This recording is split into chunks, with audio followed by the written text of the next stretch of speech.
Welcome back to my channel. This is Dom, and today I thought I'd do something slightly different as a video. So most gamers I know, if they're entirely honest with themselves, are as much collectors of miniatures and hobby related paraphernalia as they are actual painters and gamers.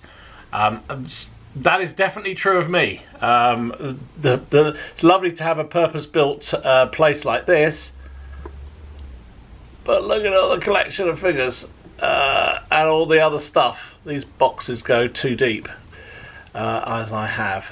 Certainly, there is a magpie in all of us gamers, I think, and certainly there is for me. I can't resist buying more figures. I've tried.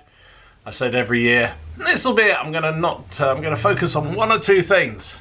Never works. But I thought, I was away recently, and I thought, do you know what? I need to revisit some of the old figures I've got in this collection to make sure that I either retain them or ship them out somewhere else. And got me thinking about my 15mm collection. So obviously I'm a bit of an old-time wargamer.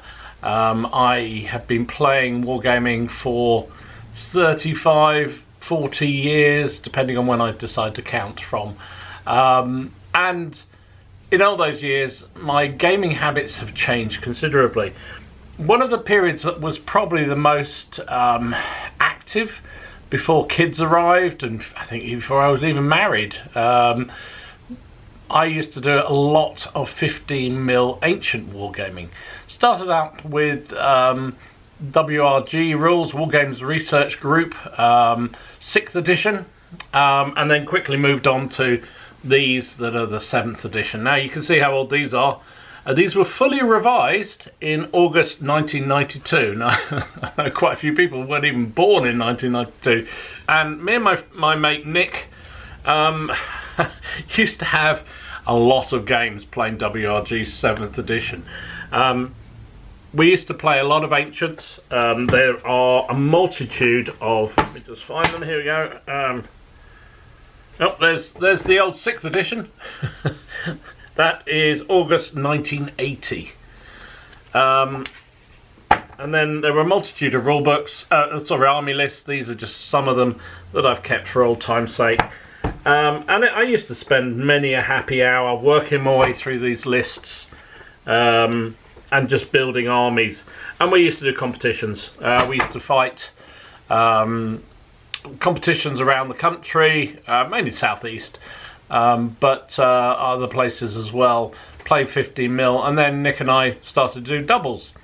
Now I've still got all the armies that I used back then, and so I was away recently and I thought, you know what, I really need to go through them and see what's salvageable, what's not. Now there's a lot of them. Hold on. So there you go. They're all in here. Not just in here. There's another lot of them. Now you can see I haven't in many years been through these. I put them in these trays and they went up into my loft when I stopped doing 15mm. Wasn't until this gaming room was built that I got them back out again. And they've not really been looked at ever since. So I thought, you know what, I'm going to see what's salvageable here, what I can reuse, what I can rebase. They'll need rebasing, what needs touching up, and I thought it'd be an interesting video. So I hope you think so. And let me know in the comments down below how long you've been gaming, and whether you've got a stash of figures like this, old figures that you never used or never use anymore. Whether you're a bit more disciplined than I certainly am in terms of clearing out old figures. Let's have a bit of a closer look, shall we? So in these boxes are a huge variety of figures. Let's have a quick look at what's in some of these. So in here, I don't even know what these are. I wrote on some of them. These are sort of nondescript, sort of Greek Greek era type slingers we got here. Some archers. There's some Indian archers. I had a very big 15mm Indian, medieval Indian army with lots of elephants. Looks like some Persian type troops. So there's a real mixed bag in there. I won't go through every single tray because there are so many. There's some cavalry. There are some, I can see these. This was one of my particular favourite armies. I don't know if you can see those very well. These are Bactrian heavy cavalry for one of the successor armies following the death of Alexander. Bactria was a very small province in around the Black Sea area of what's now Turkey and Russia, and the city-states had a distinctly Eastern and Hellenistic feel to them, and I really liked them as a period, as an army. There's a whole load of Indian medium cavalry. I mean, some of these are ancient almost as they are, and sadly some of them have lost some of the spear tips over the years. These were a throwback. So these are Macedonian companion cavalry, and you can see, because in those rules you were allowed to do wedges, we actually did them like this so you could form a wedge. Anyway, so that's cavalry. Let's have a look else what we got here. A myriad of Scythian cavalry plus a whole load of Indian bowmen. We're now into the Dark Ages. There's a whole load of Dark Age figures there. Oh, something just flew out. There's a shield. Better put that in there. Some chariots and elephants. Told you I had a lot of elephants. These are my Indian Army elephants. I want to say they're museum miniatures, but I can't really remember. There's the Bactrian elephants. They're not in too bad a shape. Indian heavy chariots. Even some bolt shooters here. That doesn't look like ones that I painted. I did have a habit of buying figures as well that were already painted. What have we got here? More Macedonian-y. Oh, we've got some phalanx here. We've got some there are more Bactrian heavy cavalry there, this time not barded. We've got some Thracians, some Greek infantry in this one. It says on the outside regular, light, medium and light infantry. They look like Byzantine. There's some English longbowmen. There's also some Maiden Guard here from my Indian army. What else we got here? Oh, good grief. Whole load of chariots. Oh, these are scythe chariots. These ones got some camels, got some dismounted horse riders from medieval. Some armoured camels. Anybody want some armoured camels? Some bombards. Some stakes. So you can see there's Dark Age, ancient, medieval. What else we got here? Sort of Roman, not Romanesque, but later Roman, Byzantine. That's a whole load of Dark Age horse archers there, and some. Oh my goodness, there's so much stuff in here. Whole load of look like Scythian heavy cavalry, Sarmatian heavy cavalry maybe, some Byzantine heavy cavalry too. Another load here. These are medievals, all medievals by the look of it. Some knights. You've got some spearmen, crossbowmen. Stick those over there. And then finally, for now, in this lot, looks like some cataphracts. Got some knights. Got some light cavalry. All sorts of goodies. So anyway, I'm not going to spend ages going through every single one of these boxes. What I'm now deciding what to do with them. So if there's one thing that's very clear at the moment, is that Warlords is going to continue to expand their epic range. And so originally I was thinking about turning all these figures into something I could use for Hail Caesar. But given the fact these are quite small figures, the old 15 mils were more true 15 mil, modern 15 mil are more 18 mil, and so I thought, well, what I could do is actually sort of get ahead of the game with the epic releases and start to rebase them using the epic basing system. So this is a base for epic infantry. Let me find an epic infantry figure. So here's some very old halberdiers. So if I take them off their bases and mount them on the equivalent to epic, that would work quite well, and I'd be ahead of the game for when the newer versions of epic come out. Very clearly, it seems to me at least, that they're going to be releasing multiple variations. So I'm debating, do I go this route and base them like that, or do I just use what I would use for Hail Caesar? And I think in 28mm they're 40 by 40, so 4 centimeters by 4 centimeters is a standard base size for 2 infantry with 2 behind. So I could go that route, and I'm just debating in my head, what do I do with this? Do I almost future-proof with epic, or do I go for the more traditional square blocks? That's what I've got to think through. So first of all, I'm going to have to go through this lot and organise them in a way that you know, they're all, I've got all the medievals together, all the Dark Age together, all the ancients together. And I think I'm going to start with my Indian army, because that really brings back memories. So that's what I'm going to do next. I'm going to go through these boxes, pull out all the Indians, and see what we've got. Okay, so there we go. I've just been through the boxes. I'm bound to have missed some, and I've done rather more than the Indians I originally said. So down here, oops, excuse the poor camera work, these are all my Indians, all the 4-horse chariots. There's all the elephants, there's a whole load of bowmen there, some of them maiden guard with their boobies out.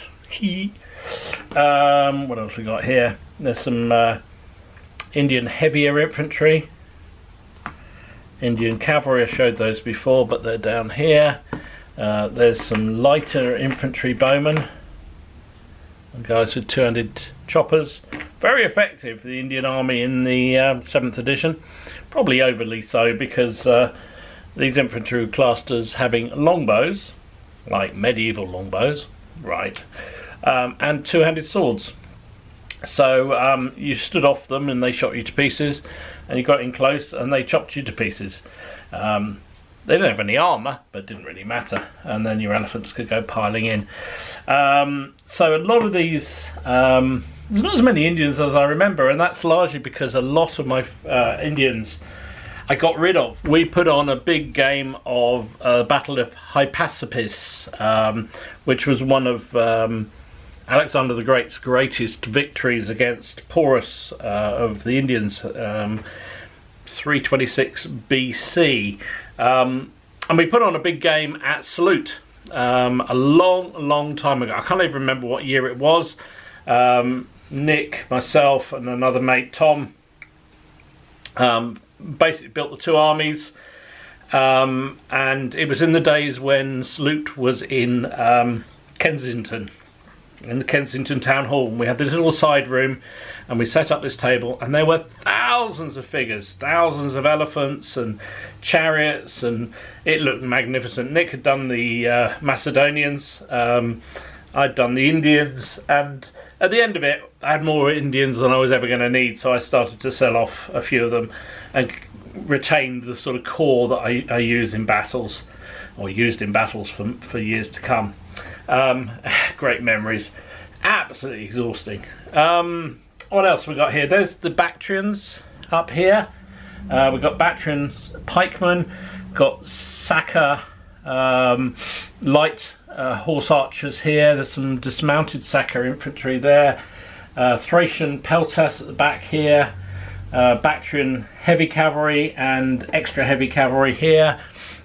These fellas here with the rather bent lances, these are the Bactrian noble guard, who were particularly effective from what I remember.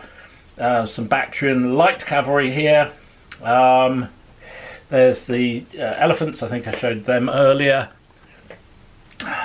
These saw so much action. I mean, if there was re-rolls of them being veterans, these Bactrians would have had it. Moving across, oops, sorry, didn't mean to jolt the camera. You've got the Macedonian-y type troops. So I never, Nick had the main Macedonians, but I had a few, just because I also like playing Macedonian. I thought they were good fun. So what have we got here? Early Macedonian elephants with pike. So just had a pikeman on the back. There's one later one here from a different manufacturer, no idea where that's from, with a couple of javelin men on board. Got some, gosh, these are more cartoony, don't know where they were from. Greek cavalry, heavy cavalry. Got pikemen here, Gallic heavy cavalry there. These are just some kind of, I don't know what they are. Light cavalry, Greek light cavalry of some sort. There's some peltasts at the back here, more peltasts here. These are another unit that saw an awful lot of action. Amazing how many period armies of the Hellenistic and Greek, even into Roman period, used peltasts. Very useful indeed. These are, I think these were Thessalian heavy cavalry. There's a whole lot of Gallics here, which were used as Gallics or Galatians, which were often a thing in the later periods, in the Macedonian period. Some Tarentine light cavalry with some ridiculous spears. Some archers, there's some more archers there. I think these ones are used as Cretan archers, and these were just normal archers. Normal Greeky type light cavalry, sorry, light infantry, javelin men. Showed these off already, but these are sort of Hellenistic heavy cavalry. There's some Greek light cavalry with no shields here. Some slingers. These were probably Balearic slingers back in the day, and some other light cavalry and some other javelin men. So lots of goodness. Now, most of these are based up terribly. You can see that. Don't think I could afford to get MDF, or maybe MDF wasn't so available as those, and I tended to just use cardboard that I had around the house, and you see it warped terribly, because what I tended to then do was put polyfiller, good old household polyfiller, all over them, and then just dry brush them effectively. So they're absolutely shocking. So I need to take them off these bases, that's for sure. So whatever I decide to do in terms of rebasing, it's going to have to change. And now I've just got to decide what I do with them. So give me a bit of time, and I'll show you the first couple of units, and we'll see where we go. Right, so I decided in the end not to go with the epic rebasing approach, and I've just gone with the standard 40 by 40, which is basically what the Hail Caesar recommends, and I've spread the bowmen out, as you can see, across the bases like that, and then I've also done some of the maiden guard, but you can also see taking the 55-50, which is what they recommend for mounted. There's one of the elephants. I've also used, because these were painted a long time ago, I'm not sure whether they were acrylic or whether they were enamel. I think they were acrylic, but I've just hit them all with a bit of Army Painter mid brown, just to sort of get some shadows on them, because I obviously did no highlighting on them, and I'm not going to repaint them now, yeah, just thought that would add a bit to it. So what I might do yet is just give them a very delicate dry brush with a deck tan or something. But I'm going to use Vallejo earth texture because I love the sort of, look at that colour, sort of almost aridy type colour. So I'm going to use that to fill in the bases around the figures, being careful to get as close as I can without going over too much of the skin on the feet. And then I'll use some tufts. And we'll come back and show you what they look like. And so there we are, a couple of days, and the new old Indian ancient army is finished and rebased up. So I decided in the end not to do the epic size bases because I wanted to be able to do these sort of bit more dynamic poses and set up bases in slightly more exciting ways. And since I've got an awful lot of these ancients, I'm going to basically do the same thing with all of them, so they'll compete against each other. And actually three of these bases basically form a unit the same size as an epic one anyway, so I can still use them if I do decide to fight against epics. So I've ended up with 5 bases of javelin armed skirmishers, another 5 bases of bow armed light infantry skirmishers. We've got 4, 8, 12 elephants. Now bear in mind, I did say I got rid of some of them, so it's just like, bloody hell, how many elephants do you need in an army? Answer, if you're an Indian army, a lot. I've got 2, 4, 6, 8 and 8, so 16 bases of sort of medium infantry bowmen. You've got some 7 bases of spearmen. Some of them are armoured, some not. 3 bases of maiden guard there. 8 of the heavy 4-horse chariots, and then 6 bases of the medium cavalry. They need a little bit of TLC. Some of the spear points were broken and missing, so at some point I'll find some new ones and try and stick them on. It's a nightmare sticking replacement spear tips onto old spears, especially metal ones. They never bond as well as they should, but anyway, that's done. I'm quite pleased I've got around to doing this. I've been thinking about it for months and years, if I'm honest, and so it's nice to finally get them out done. In the end, I didn't bother giving them a dry brush. I thought once they'd had that light wash with the army painter wash, actually that did enough for them, I think. And actually most of the paint jobs, when I got down to it, weren't too bad.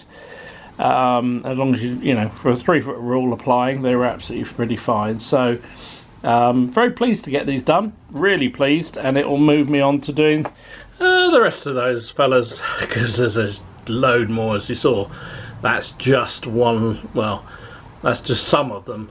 There's loads more in the boxes at the back there, or the trays at the back there. So there you go, that is my Indian army recycled and ready for the table once again.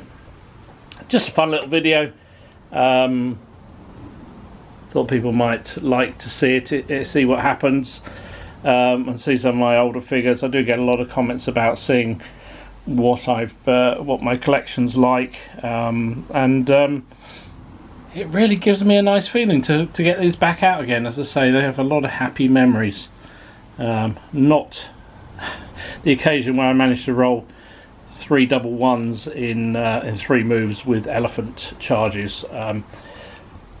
Basically, elephants in 7th edition, if they got charged in, they were pretty much unstoppable unless you rolled double ones. So rolling 3 double ones in a competition wasn't the best thing to do. Nick still reminds me of that quite regularly. Anyway, there you go. I hope you enjoyed it. If you did, please give it a like, subscribe. I'll do another one when I do the next army, just showcase what happens, and periodically do some updates on the rest of this rebasing project. And who knows, they may actually see the table at some point.